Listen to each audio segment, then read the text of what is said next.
Masih bingung pembuatan artikel kuantitatif atau proposal kuantitatif? Simak video ini.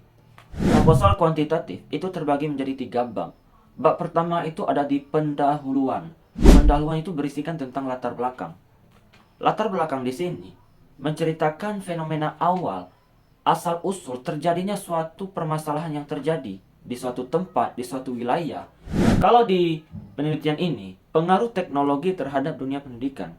Maknanya, fenomena-fenomena apa yang menjadi dasar timbulnya permasalahan di dunia pendidikan terhadap teknologi ini. Misalkan, memasuki zaman sekarang dengan adanya kemajuan teknologi, dengan bidang pendidikan teknologi mempunyai pengaruh penting dalam ilmu pengetahuan, bla bla bla bla dan bla.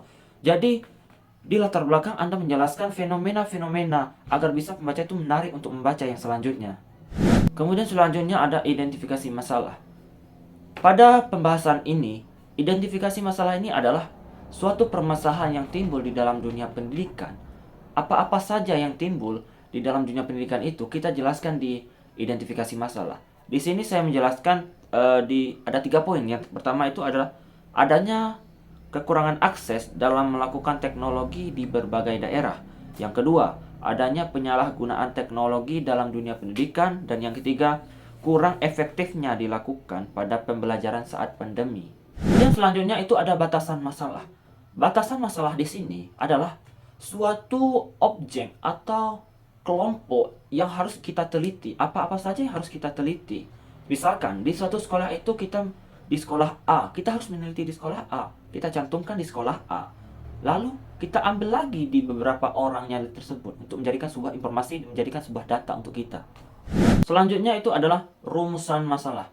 Rumusan masalah itu menjadi penting untuk diterapkan karena di rumusan masalah itu akan kita bahas di bab pembahasan nanti. Kalau di artikel pengaruh teknologi dalam dunia pendidikan ini, rumusan masalahnya ada 3. Yang pertama adalah apa makna dari teknologi pendidikan. Dan yang kedua, bagaimana peran teknologi pendidikan. Dan yang ketiga, apa pengaruh positif dan negatif teknologi terhadap dunia pendidikan. Nah, itu yang akan kita bahas di bab pembahasan nantinya. Untuk selanjutnya yang berkaitan dengan rumusan masalah yaitu adalah tujuan penelitian. Tujuan penelitian kita ambil juga dari rumusan masalah tersebut. Misalkan rumusan masalahnya ada 3, kemudian tujuannya ada juga 3. Misalkan tadi, yang pertama tadi apa makna dari teknologi pendidikan. Berarti tujuan penelitian itu adalah untuk mengetahui makna dari teknologi pendidikan. Yang kedua tadi, apa peran dari teknologi pendidikan? Untuk mengetahui peran dari teknologi pendidikan. Dan yang ketiga, bagaimana pengaruh positif dan negatif teknologi terhadap dunia pendidikan. Jadi tujuan penelitiannya adalah untuk mengetahui pengaruh negatif dan positif teknologi dalam dunia pendidikan. Selanjutnya di bab kedua. Bab kedua ini berisikan tentang landasan teori, kerangka berpikir, dan hipotesis. Kita bahas satu-satu. Pertama adalah landasan teori atau deskripsi teori. Deskripsi teori di sini menjelaskan tentang teori-teori yang pernah dikemukakan oleh para ahli. Misalkan tadi, pengaruh teknologi terhadap dunia pendidikan.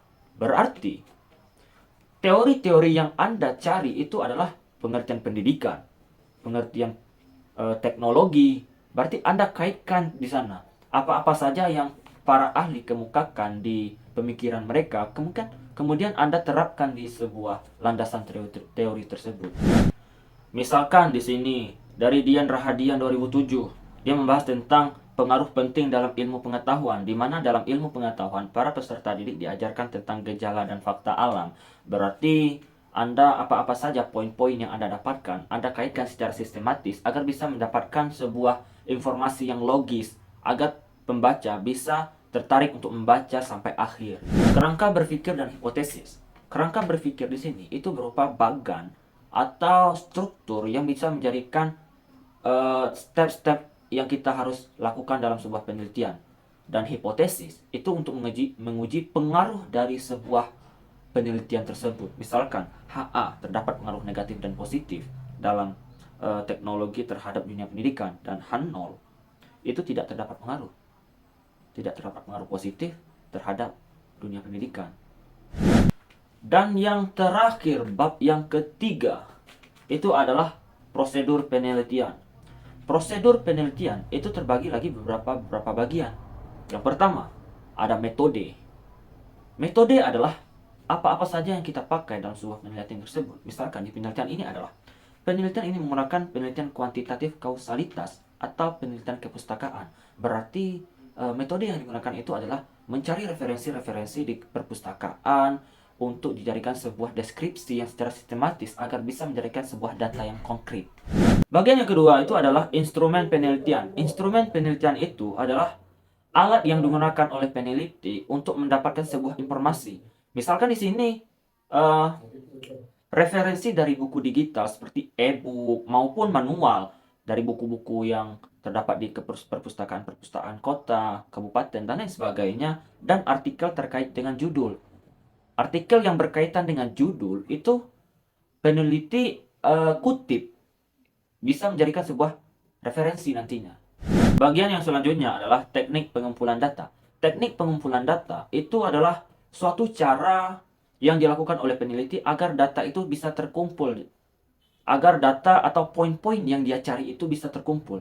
Di sini, di proposal ini, teknik pengumpulan datanya dengan cara dicari dari berbagai literatur yang bersumber dari jurnal, buku, dan sumber-sumber lainnya. Kemudian yang terakhir adalah teknik analisis data.